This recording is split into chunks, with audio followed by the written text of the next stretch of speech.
Hello, everybody. Jozef here from the Healing Market with Sherri and Stuart. How's everyone doing? Good. How are you all? Great. Very, very excited to have you guys on.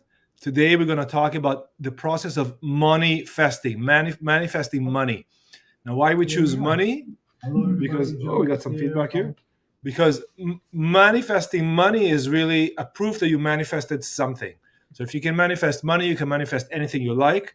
Most people ask to manifest health, relationship, money, good fortune, good living conditions, and things of that nature. And then on a higher level, people ask to manifest connection to higher source, talk to the aliens, mediumship, what have you. But we can but we can start with something very simple. And once we get the process of doing that, I believe that we can really manifest anything we want. Yes. So you guys all know Sherri. Sherri Norris works with me, and we are about to launch our course, the 21-day manifesting challenge. It's almost ready to go. And our very special guest, Stuart, who is a neighbor of Sherri's and a teacher. Thank you. And what I've asked from each and every one of us is to come up with a few concrete points for manifesting. So we'll do a roundtable about that. And then we'll go into some group discussion, and we'll finish with a bit of a meditation. We'll help everyone to focus in on the manifestation. Yes. All right. Great. So that's the intro. Okay, Stuart, stage is yours. So I think the most important thing with understanding manifesting things, and especially I think money is a really I like the way that you put it in the intro there. So it's not about just understanding how to manifest money, but it's about creating other things in your life. And the thing that I usually talk to people about around money is it's about understanding exactly what it is that you want. And the truth is that you don't want money, right? You don't want a big stack of paper lying around. You want the things that you believe money will bring to you.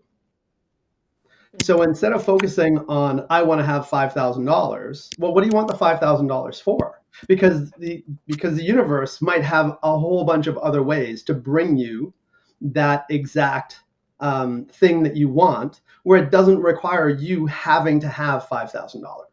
Right. So I think it's really important to get very clear on what you want and why you want it, and then get clearer on those things to boil it down to exactly what it is that you want, right? So what we all really want at the end of the day isn't the experiences, isn't the money, isn't the stuff. It's to be happy and feel joy, right? It's about the emotions more than anything else. So if we start by focusing on the emotions that we actually want, it's amazing how all the other bits and pieces start falling into place, including wealth, financial wealth. I wouldn't call it money, I would call it financial wealth, because money, it tends to be something that is a lot more transitory, right? It comes in and then it'll leave very quickly, as opposed to wealth, which is something that sticks around. Very good. Yeah. What else? Sherri, you're nodding there. Do you want to say anything about that? I know. I agree with that. I think that's interesting, the perspective. There's that, I think we could recommend that book actually that you recommended to me. Do you remember what it's called, Stuart? Like I listened anyways, we could. Yeah, we can find which one. I recommend a lot of books. Yeah, I probably recommended a whole bunch. I know, because that in that book is what they talk about really is like, what is it actually that you want the money for? Like, you don't really want money. It's like more, maybe you want freedom. Maybe you want like a lifestyle, right? Yes. And then of course the emotion is huge. I think I always say this is that like we're manifesting all the time anyways. Yes. So it's not even like we're just going to start manifesting. We're already manifesting. So it's getting clear on why you're manifesting what you actually are manifesting, and then why you're blocking what you're manifesting. I think those are really big pieces for people is, oh, wow, like I'm actually manifesting all the time. Like you already have the power to do it. You're already doing it. Like you're already manifesting maybe the kind of relationships you're manifesting. You're already manifesting that you have to be stressed out all the time because you can't seem to hold on to money because deep down you don't think you deserve to have that money, that lifestyle. You don't know how to hold on to it. So like those are all the moving parts of it. right? So it's, I think sitting in like what Stuart said, like, why do I want this? What do I really want? What kind of life do I want to live? And what does that life feel like? Like, that life feels safe, consistent. There's freedom. So those are three things, okay, that you're going to start calling in. And then that will just show up as a fuller piece, if that makes sense. Because you need to rewire what your belief systems around money are. It's the same thing as relationship. Like what Yossi said earlier, it's like what are your associations around the thing? Like, why do you want the relationship? Why do you want the money? And do you think you deserve it? Because a lot of people don't. And so you will just sabotage it every single time. Yeah. And it's usually on a subconscious level. Yeah, it's subconscious. Exactly. And then once you start telling, it's a bit of a journey. I mean, like, once you start telling yourself, okay, like, I deserve this, you may go, oh, wow, that feels weird to say that, because I don't really believe that. Like, I actually don't believe that I deserve money. And then do I feel fear around money? Like, am I scared of money? Because then if you get it, like, you hear about people winning the lottery and they blow the whole thing and they're fucking broke again. Like, because they can't have the, like, they can't have, like, the consistency. Like, there's so many pieces to that. Do you need stress in your life? Are you addicted to stress?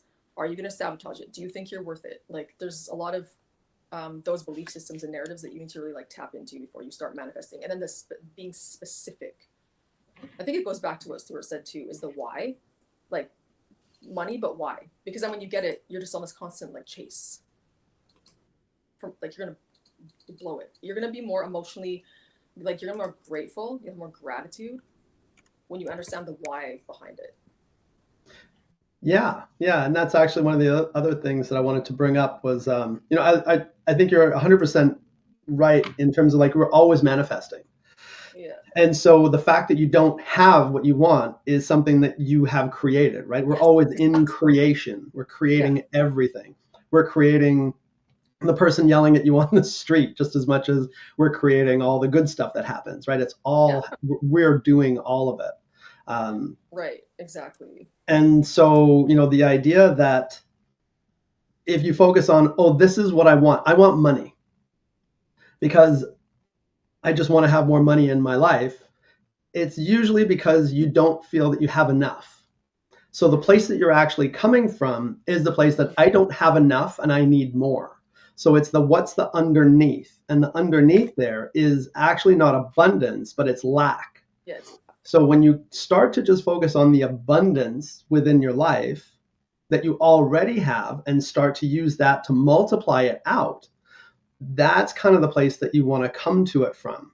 Now, when you want to focus it back towards a particular thing, it's more like, let's see how much I can create, as opposed to, I want more just because I need to have more, right? If you do it from this inquiry place of, like, just how much can I create for myself, it takes the idea of lack out of it completely.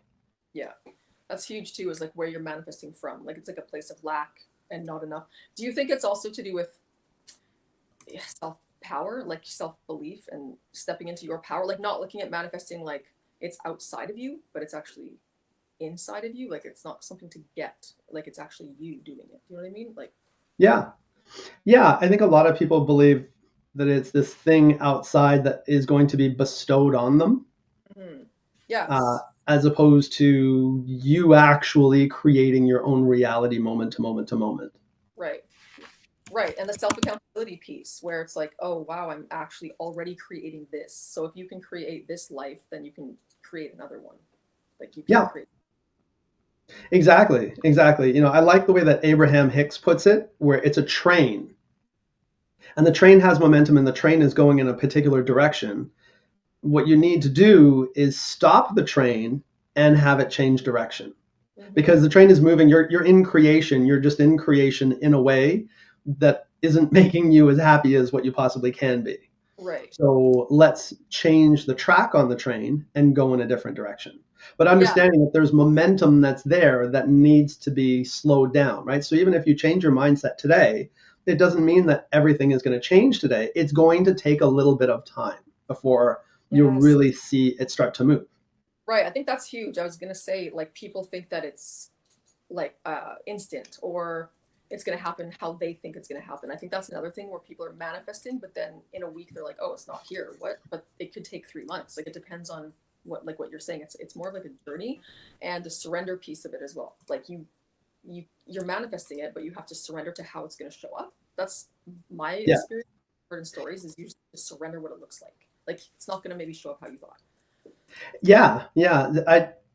Most people tend to have blinders on, like, this is the thing that I want, and this is the only way that I can see it coming to me. So let's focus on getting it that way. Right. So I had a client we were doing a bunch of different coaching work, and he wanted to open a gym. We had a side conversation. He wanted to open a gym, and he said, I need to have $75,000, and it's going to take me 4 years to save up that $75,000 the way that I'm going right now, and I'm good with that and everything else. I said, hang on. No. So you got to take off the idea that it's going to take you 4 years to get $75,000, and just be open to the idea, like, I just need $75,000 to open my gym.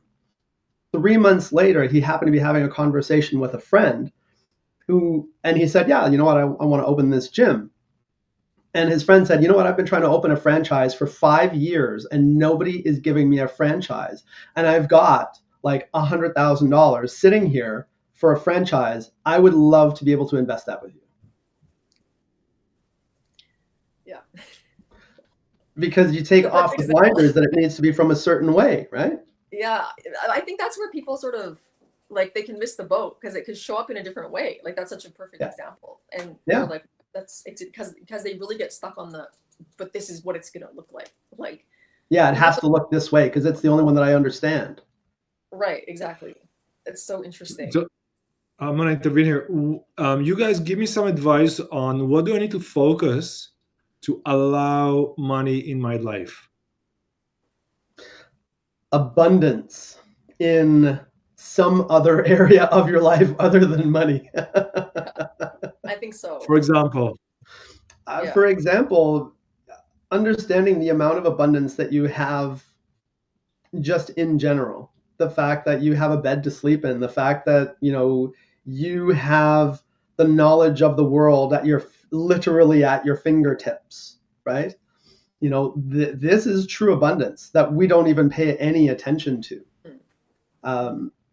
Just understanding and being grateful for everything that you have now, and understanding just how amazing and great that is, starts to take the train from the one track and put it onto the other track. When you're on the other track, then all of that stuff just starts to naturally show up. And I'm not a big fan of saying, like, it just naturally shows up, but it's amazing how it just naturally starts to show up, like, finding a $50 bill on the street. 1 month last year, I found almost $100 over a couple days, literally lying on the street. Yeah, right. That's interesting. It's I think it's allowing it to come with ease. So it's gratitude is huge. If you're not already grateful for what you have, why are you going to get more? So I think what Stuart said, it's almost like looking at yourself in the mirror in your eyes every day to really understand, like, that you are an abundant being. So you can just look at yourself in the eyes every day and say, I am enough, I am abundant, and then watch for what comes around that. Because again, like, you have to believe that you're worth what you're calling in. But yeah, and I think that we place a lot of seriousness on it. Yes. And if we can stop making it so serious, it's a game. Yeah. Treat it like it's a game. I'm going to get a free coffee today.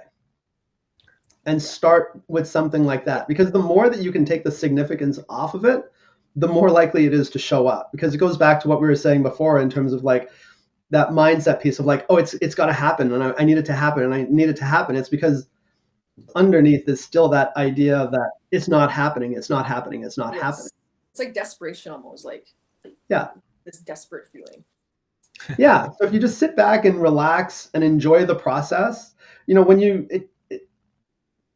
a lot of people feel that if I take my focus off of what it is that I really want and I focus on this thing over here, it's just not going to happen. Mm-hmm. But what can happen is something, either that will happen or something way better will happen, Yes. right? You need to leave it up to higher powers that know better than you do in That's a a big lot of part. ways. It's such a big part of it. Yeah, And they do. they do. Yes. Yes. I can tell you nothing has showed up the way that I've ever thought it would show up. Yeah, I can attest to that. Like, and I knew, I thankfully I had that understanding. Like, I would just say things like, okay, let it be easy. Like, today, everything is going to happen like perfectly. It's just going to happen exactly as I need it to, and it's going to be easy. And the more I said that, literally it was almost like uncanny how that started to just happen. Like, it was crazy how it just show up, because I just expected it to show up. Also, like, that's a big, right? Like, I'm like, no, it's going to. I expect it to. The more that my self-worth like rose, and the more I just expected it to come, because I need it and I deserve it, and it's going to come, and that's it. That was just it. But then letting go also, like, of how it's going to show up, so you don't maybe miss it. Yeah, and then it just has to. Like, as the people that you see that are the most powerful manifestors, I feel like that's how they are.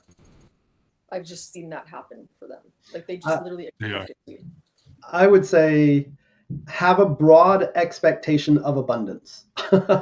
Right. Yeah. Probably the best way to put it. A broad expectation of abundance. Yeah, that's abundance just shows up because I'm me and I'm awesome, and this is end of story. And whatever it is that I want is just going to show up. Yes. And you start to see little things start to happen. And again, it's taking the idea that I know exactly what it is that I want and how I want it. It takes the fun out of it, really. It kind of does. It does, right? It kind of does take the fun out of it. I think the play component you mentioned was really powerful and insightful. I think that's, I don't want to say crucial, but the joy, like, it's almost like the play frequency, like the child energy, because that is essentially child energy. It's like creating, like, and it's fun and joyful. It is not desperate and, oh my gosh, or like, do I deserve it? Kids don't even think that. No. They just, they'll just create, because they don't have those, oh, maybe I don't deserve it, maybe this and that. They don't have that. So that's also interesting. It's like a child energy. Sherri, from your practice, you help people with coaching and hypnosis and NLP suggestions. How would you suggest to someone to go from the state of lack to the state of I'm worthy, abundance, I have it, it's all there for me? That is a journey, and from what I see when I work with people, it does, of course, depend like where they're at already. So some people have done a little bit of work, some people are really aware, whereas other people are completely unaware. And one of the biggest things I think I see is like just the refusal to accept their personal power, like that they can actually do it, because people actually don't believe that they can do a lot. When you really talk to people, they don't have faith in themselves. So they just would rather keep living the mediocre life and keep being a victim and blaming. And they're like, well, because they can't. It's like what we touched on before, like the taking accountability for your life. Like, you are creating your life. So it depends on where they are. But I would say the best thing to do is to do like a hypnosis meditation and like a subconscious mind meditation. Because that's what's going to come up, that's when we go back in time to when you were small. That's when your child speaks to you. That's when your teenager speaks to you, and you can and they will literally tell you, like, every time clients are blown away because that they get told in that moment when they're just in that meditation, they're like, this is what you need to heal, because you need to heal those things, because you're operating from the pain frame otherwise. So you're not going to be able to shift your frequency unless you start doing that sort of work, right? You're becoming more conscious. You can heal those like deeper layers. That'd be that's where I always tell people to start. That's where I always start people, so that we can actually see, like, okay, this is where you're operating from now. Like, this is what you're operating from. Like, this is it's like you're casting out a fishing rod every day, and what are you pulling in every day with that frequency? Like, okay, you want to like maybe throw back some and pull in something else. Like, that's what you need to do. That's what I would say to start with, because there is a lot of layers to it, right? But I would start there. In our program, part of the things we have is a daily focus planner. Yes. And in the program, there's a daily planner, and it starts, and it's kind of hard to see, but it starts and ends with gratitude and ask. Gratitude and ask. Sherri, maybe you can expand a bit about what does it mean to start and end your day with gratitude and ask. Yes, this is something I do. I think I've seen how powerful it is. So gratitude practices, I think you do that too, but it's before you go to sleep. You'll hear a lot of people saying this, like Dr. Joe Dispenza, like whoever. It's just the people that do that, like Robin Sharma, like people that are really big into mindset and manifestation, is right before you're going into those deep levels of sleep. It's just setting. So this is what people do, even like Olympic athletes when they're training and they're visualizing that they want to win. Right? Is right before you go to sleep. It doesn't even take a lot of time, because when you go to sleep, obviously your mind is maybe cycling through a lot of shit and garbage, and you're like, oh, I can't believe that happened today. This is such bullshit. Oh wow, tomorrow I have to do this and that. Okay, well then you go to sleep and your cortisol's raised and your body's not like, you have to, how you go to sleep and then how you wake up. So you want to like lock into gratitude. Gratitude releases like serotonin in your brain. It releases all the happy chemicals in your brain. So at least sit before bed, whether you're journaling, you have a cup of tea, or you're just even lying in bed. It doesn't matter. Like it's like minimal effort. Just start training your brain to be grateful, because it's an addiction. Like that stress is like an addiction, right? It's just like and complaining before bed is like the last thing you want to do. So just be grateful. I know that sounds like cliche, just be grateful, but it's actually so powerful. So yeah, before bed, I would say do 3 to 5 things that you're grateful for today, and just sit with those. And then I review my day and I go, oh my God, I had such an amazing day. I had this list here. Here's my book. This is my actual book, and all the lists I have to do. It's already full for today. All that, like, hey, I did pretty good today. Okay, the gym. I didn't hit the gym at 5, but I'll just go after. Other than that, like I hit all my spots. Stuart, what kind of practices do you use to get into a higher state, whether it's gratitude or channeling state or receiving, communicating state? For me, it's quiet. It's just a basic meditation. It's really actually nothing very fancy. It's settling myself. When it comes to the voices in my head, the voices in my head are sort of always the voices in my head when it comes for channeling. It's always there. The last handful of months, and it's this sort of ongoing conversation. Right.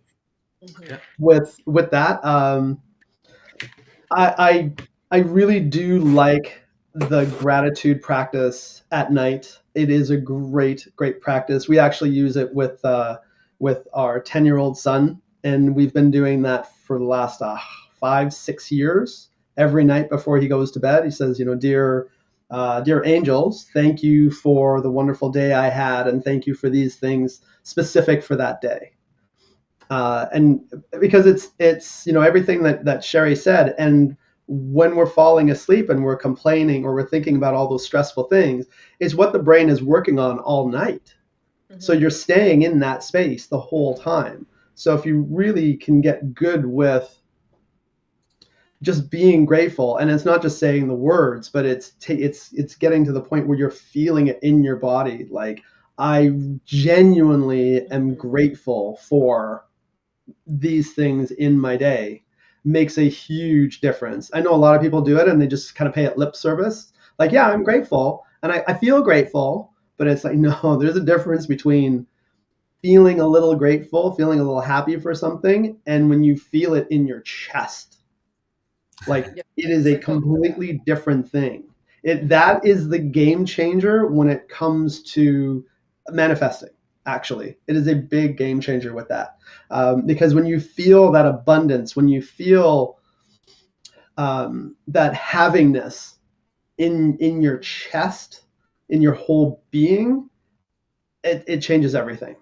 And it takes the patience to sit and be relentless with yourself. Like, I'm not getting up until I feel this way. And then the first day it might take, half an hour, 40 minutes, whatever it is. But then the next day it takes less, and then it takes less, and it takes less, and it takes less. And you brought up Joe Dispenza. That's actually something that Dr. Joe talks about in terms of manifesting things as well as healing the body. It's what he did to help heal his body from massive spinal injury. Yeah. Wow. Yeah. How would you guys apply these practices to particular manifesting money? Yeah, that's actually a really good question. I think, like for me, what I started, because I've been doing what sort of like playing with it, like in a more light frequency. So I actually think it's rewiring. Like you're gonna do this for relationships too, but it's like rewiring your feelings around money. And like money makes me feel safe. Money's always there when I need it. Money's my best friend. Like I can count on money, right? Like, and you feel kind of silly doing that in the beginning, but then it really is like tapping into the child energy and being able to actually do that. Just play with it and have fun with it from the joy frequency. So it's the same. I would before you go to sleep, just start seeing yourself in your mind, like what you want, like what you desire. Just feel like, sure, you can see money, you can think about the way money feels and smells and like get in tune with like, wow, when I touch money, like how do I actually feel when I'm holding it? Like, or my debit card, am I like scared all the time? Because then you have like the fear frequency of money. You have to start believing that money will always be there for you. Like always. So you can, before you go to bed, just sort of have fun with it too. Again, like we were saying, don't take it so seriously, but have fun with it and imagine yourself what that would feel like if you were free and money was just always there for you. And go to sleep with that thought. Like fall asleep imagining that. Like be a child, like wild, like it could look like whatever you want it to look like. But just go there with it and just have fun and just run with it, the emotion. And like Stuart was saying, like just feel it, like feel that actual, like that, what that relationship with money would feel like. Like if you, I don't want to say if you won the lottery, but it's just that feeling of freedom and safety that you would feel, right? Because you're going to notice it during the day. When you start doing that kind of work, like during the day, you'll be like, oh, wow. Like you can become hyper aware of what your beliefs and like feelings are around it. So if you're going to the store and you're like, oh no, money's hot. Like, no, I shouldn't. And you're like, wait, no, stop. And then that's the rewiring, like the work of the rewiring. No, money's always there for me. Like my daughter would think I was crazy. I'd be like, I love money and money loves me. It comes to me so easily. And she'd be like, oh my God. I'm like, whatever I spend comes right back. Oh, would you look at that? Like that's like a total childhood, like child energy. And she's like, oh my God, like really?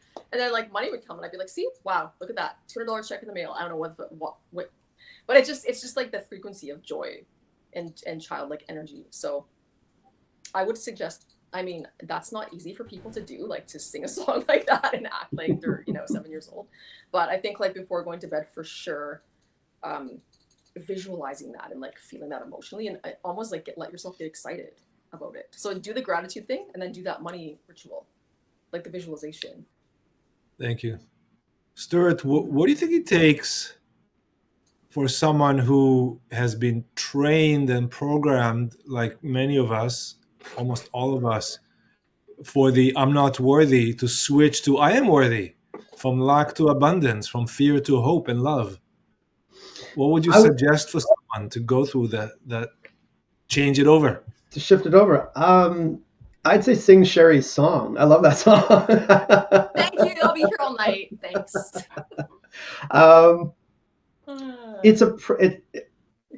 Give yourself the space to go through a process. It takes time, and you're starting with small things. So, understanding where you're at and being okay with where you're at. Being okay with where you're at doesn't mean that you are going to stay where you're at, but you have to be okay with where you're at first and love yourself exactly where you're at to then be able to build on it. If you don't do that first, and it's like, yeah, but I want to get here, but I want to get here, but I want to get here, you're not building on a solid foundation. You're trying to build something not on a solid foundation. And again, it's this thing of actually focusing more on the lack, right? I'm so unhappy with where I am. I need to be somewhere else. So you're focusing on the fact that you're unhappy where you are. So it's getting happy with where you are, and starting to feel that abundance on like a deep knowingness of, but I have everything that I want, and I know that I have everything that I want. What's been popping to mind the last few minutes is, when you look at athletes. So when you look at NBA athletes and NFL athletes, it's something like the statistics, something like 3 to 5 years after they stop playing, I believe it's like 80% of them are broke. and they're making, minimum contracts in the NBA are something like $1.1 million. But the statistics are completely different for the NHL. And why are they different for the NHL? Well, you look where the athletes come from, right? So NFL and NBA, they're coming from tend to come from lower income areas. Whereas NHL, they're all upper middle income. So they've started off with a completely different mindset, right? So even though they're given all this money in the NBA and the NFL, their mindset still hasn't changed, right? They still believe like it's just going to come, it's going to do all these different things. But they haven't really anchored that mindset, right? They've built it on a false foundation. So it's about really building that foundation and being good with exactly where you are and building it slowly more than anything else. Wow. I guess it's more expensive to play hockey than to kick a ball. It is a lot more expensive to play hockey, so you tend to get those upper middle income kids. Yeah, it's Right. really fascinating stats on that stuff. Wow. I never knew that. Yeah. No. Wow, that is really interesting. So do you think that's like tied into a belief of like money doesn't stay, like you can't count on money, like is it like an abandonment thing? Yeah, most likely. I mean, you grow up. So there's a great book called Secrets of the Millionaire Mind, and he looks at it through this idea that you have a thermostat, a money thermostat. And so you believe that there is a subconscious belief that there's like a ceiling on money or a lifestyle or whatever it is. So it doesn't matter how much more you make, you still don't feel like you have enough. Right. Because you're just, because that's what you grew up with, you're just perpetuating the same ideas. Right. Right. Exactly. And that also ties back into the childhood imprints, shadow work, that kind of stuff, right? Like the idea, like money doesn't come easily. I can't have what I want. One of those. Bad people have money. Money's bad. But yeah, exactly. All those kind of things. So if that's the context that you're creating your life from, you need to work on that first. So when I was doing coaching work with people, that was a big piece that we would do, was we'd unwind things back to understanding their childhood imprints. So looking at how they view the world now and unraveling that back down to these base childhood imprints. When you have the imprints, then you can see them at play in your life, whether you're 20, 30, 40, 50, 60, 70, it's still the same imprints that you put in place when you were, 9, 10 years old. So when you do that, there's some really great ways that you can start to unwind those. The neural patterns, the neural clusters that get built around those things, you can actually start to unwind them and build new ones. Right. Yes, And exactly. one of the things that Sherri and I are going to do in our program, and Stuart, maybe you'll be there, is to really start getting people to see the truth about themselves and around money, and just like you mentioned, to gamify it. One thing I really like is there's all these new apps. It's called FinTech, financial technology. So in Canada, there's Wealth Simple, and there's the orange one, ING, and all these, and they all have very simplified apps. So it looks like a game.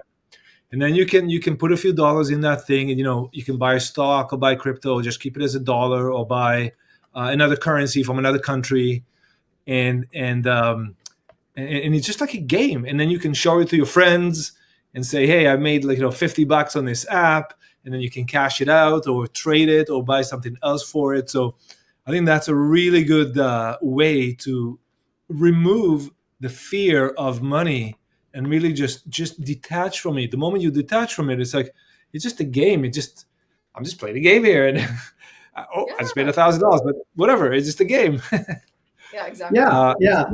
And I think that's exactly like what it ties back into what Sherri was saying earlier about we're creating all the time, and we're actually putting roadblocks in our way. And when you gamify things, when you have fun with it, you tend to not have those same barriers in place, because we've all had these moments where it's like, oh shit, all of a sudden this money showed up. Wow, that's pretty amazing, right? And it's because it's like the goalie left. Yeah. Right? The goalie went on break, and now it's just starting to come in. Yeah, exactly. Have you guys noticed that periods when we receive money, usually you get, you meet cool people, maybe you have a new relationship, whether it's, whatever kind of relationship, like a lot of good things happen at the same time the money shows up. If you have if the money, you magnetizing the money, you usually magnetize other things as well. Yeah, that's what I was saying around abundance, right? It's really about feeling abundant in your whole life that has the money start to come in as well. You have to feel abundant in other areas, and then that one just sort of shows up. We have a kid in the picture. Here's I got a couple of notes here I want to share with you guys, and I'll let you riff on those. This is a really good one I heard today on a video on a YouTube channel. The guy said, "Move from obligation to creation." Move from obligation to creation. Instead of seeing yourself, and the way I interpret it is, instead of seeing yourself shackled, to the mortgage, to the payments, No. Go into the world where you are the master of your own domain. You create. You are in charge here. And then, okay, I need to do this. I'll do it. I need to do that. I'll do it. And here I am. Check my list, and I'm good. And I've done the exact same task I had to do with ease and grace. It's just flowing. Obligation to creation. How about this one? Yeah, go ahead. I was going to say, obligation to creation. Yeah, it's when you're in the space of feeling obligated to do things, like that's the context that you're creating for life. And so, the shackles very much is about feeling shackled down. And like my lot in life is the idea that shows up where there's no joy. It's just about, I just have to do these things, and this is it, as opposed to just being in that creation, because creation is about newness. It's about birth. It's about joy and openness, as opposed to obligation, which is about repression and being closed down and heavy. Very good. Well, yeah, here's another one. Actually, do anything if it feels like shit like that. Well, we've been programmed for many years, through the system and parents and society. So it does take. You need to smash the mirror. From Tommy, the opera rock show, he has to go and smash the mirror, and then the world opens for him. He is blind before that, and when he smashes the mirror, he can see again. Mm-hmm. That's the metaphor there. Mm. Yeah. Okay, here's another one.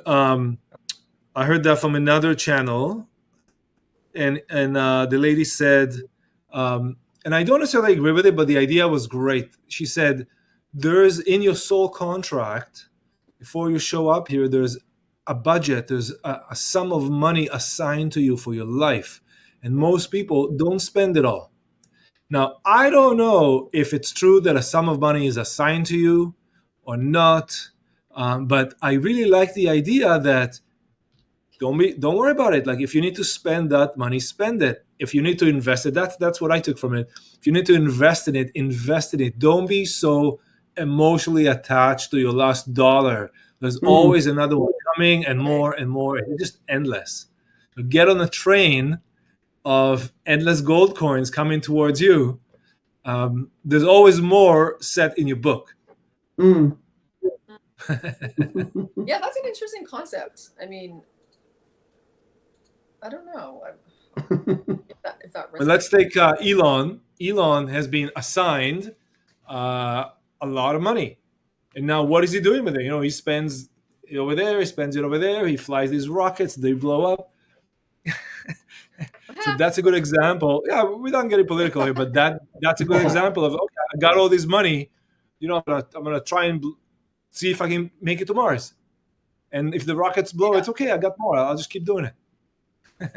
Right. Yeah, I think kind of one of the things you're getting at there is money is an energy, right? Essentially, money, when you boil it all down, money is an energy. It's meant to be an exchange of energy. My work for somebody else's work, and we just change a piece of paper or ones and zeros for it now.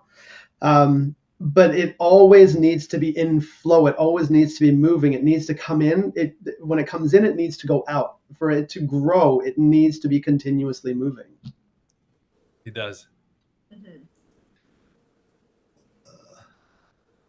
Well, I got a couple more here for you guys. These are various metaphors or ideas. What I was thinking about money and manifesting, creating money. You had the background, Sherri. From fear to love, from dark to light, and from intention to attention. Mm-hmm.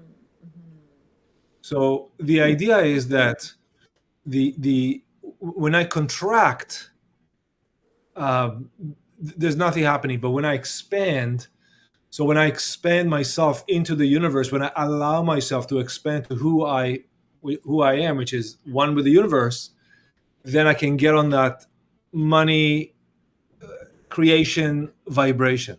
Mm-hmm. When I started in real estate, I've been doing this for a long time now. I would, and this is way before I knew about these things. I would always imagine myself, and this just intuitively came to me as a stream. There's a stream of people doing great business there all the time. Like I look around, it's like there's always something happening. I just need to be in that stream. To be in that stream, I need to be in that mindset. I need to learn about it. I need to meet people that do it. And before I do, and I started with nothing. I would go and do like, yeah, it would be like minus 20 out. I try to get the key out of the lockbox to do some rental, and the person would not show up. But like, I don't care. Like, I'm going in that stream, and like, I'll find that stream, and eventually you find the stream. Mm-hmm. Yeah. That's so great. Yeah.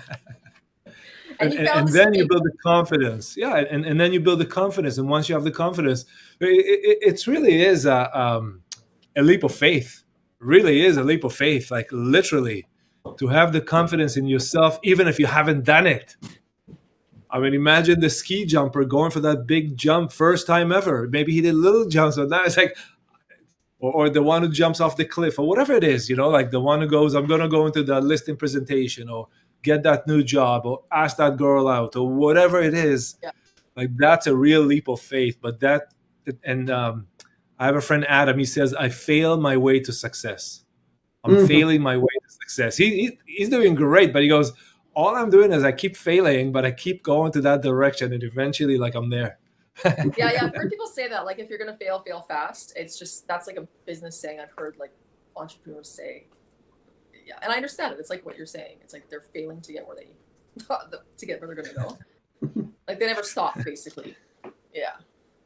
Oh yeah, I got one more for you guys, and then I want to move a bit about your practices. Okay, sure. And it's along the same lines. So we talked about the confidence and the belief, and really what it comes to knowing. So last year we were channeling an ET named Ethium, called himself Ethium, and I would say, I imagine this. I believe that no, it's knowing. He will just put me down. Like, it's knowing. You gotta know it. Yeah. Maybe you guys can comment on the knowing. What is knowing to you? Knowing comes from a much deeper place. It's like you feel it in your whole body. It's you just know, like, this is the thing, and that's kind of the end of the story. It doesn't matter what anybody else tells you is right or wrong, true or false. It's like you just know that this is your truth. Yeah, I understand. Because I feel like that's where I am at now, is like this knowing. It's like this just unshakable like faith and surrender and confidence. But it took a long time to get to that place. So it's kind of hard to put it into actually that feeling. It does. It's It takes a while to get to that place, though. Definitely. Like it's just such a trust, right, in the universe, honestly, and yourself. It's like realizing you And are the yourself. universe almost. Yeah. There's people say the challenges of life, they never stop. It's like till your last breath. It's like one after, it never stops. But what stops, what Yeah. stops or what changes is how you respond to the challenge. And the sooner in life you learn to respond, and I'm Aries, I'm all fire, and Yeah. most of my life I responded the absolute wrong way, which is like just the horns in, into the wall. No, Yeah. you don't have to do that. You can respond in a good way that allows you to navigate through whatever challenge you've been faced, and those challenges will keep repeating until you learn how to deal with them. Yeah, Yeah. absolutely. Yeah, I agree. Okay, very good. Okay, so now, guys, I want to ask you a little bit about your practices. I mentioned that Sherri and I are going to have a course soon, 21-day manifesting challenge. And Sherri, I'll start with you. Tell us a bit about your practice as a coach, as a healer, as NLP, and what you do with people, how you help them. My session started out as coaching, basically like hypnotherapy based. So what I mentioned before is that hypnosis meditation. So it's going into the subconscious mind. Subconscious mind is where we store all of our beliefs, like narratives from childhood, right? Like it's like what we absorbed. Like we're in a state of hypnosis until the age of 7. So you're just basically like whatever your parents told you, whatever you learned from society, it just gets stored there. And then as an adult, ta-da, like that's what's sort of leading you in relationship, in job, and just the self-reflection of who you are. So we do that. I have that. So it's more of like hypnotherapy, which can be used for many different things. Habits, relationships, money. It basically rewires your neural pathways so that you can attract something different. It also helps you understand why you're creating the reality that you're creating. And then I also have the psychic channeling sessions, which I can call in the energy body. And then I get downloaded messages through the channeling of what that person needs to heal. So energetically, physically, and that's more of like a psychic session. So it is helping you with the same things, sort of as the hypnotherapy does, but it's more a channeling and it's coming through. So you can do past life regression, like generational cord cutting, like things like that, like the merging with your higher self.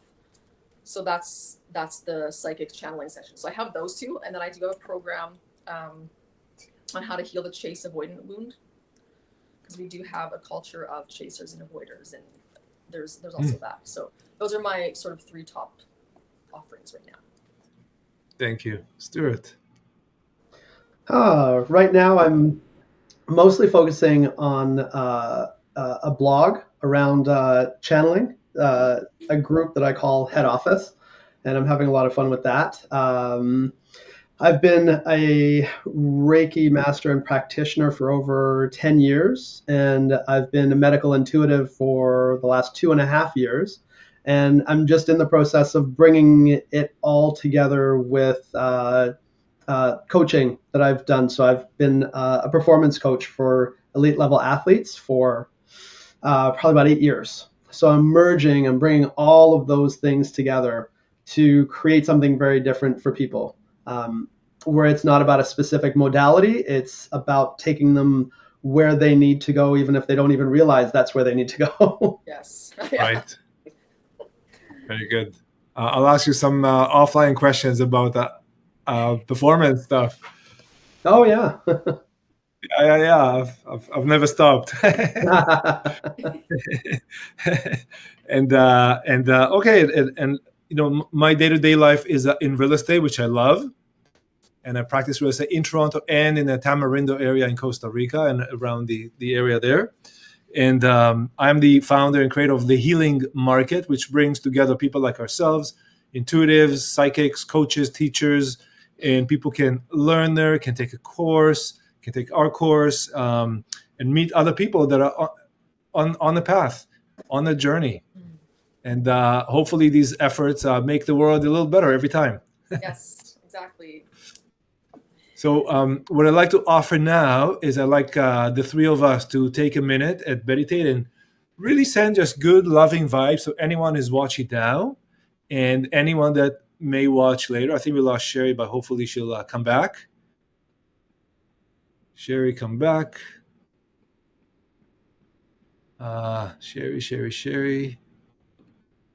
Sherri, come back. Let me see if I can bring Sherri back. All right. If not, it's just Stuart and I. Sherri, send the link again. Sherri. Okay, I'll see. I'll just send her the link back. But if not, we'll just do it. Sure. And we'll just give it a minute. Stuart, I really want to thank you for your time. The links are in the chat, and when I repost this video with captions, I'll also add them there, and you'll have a copy, of course. Excellent. So that was wonderful. Hope I'll see you again soon. Yeah, thanks for having me. I love this. This was great. My pleasure. Making the world better, one video at a time. Okay, I think Sherri's gone, but if you're ready, we'll give everyone a good minute. Sure. Sounds good. And we'll close with that. All right. Great.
Thank you, everybody.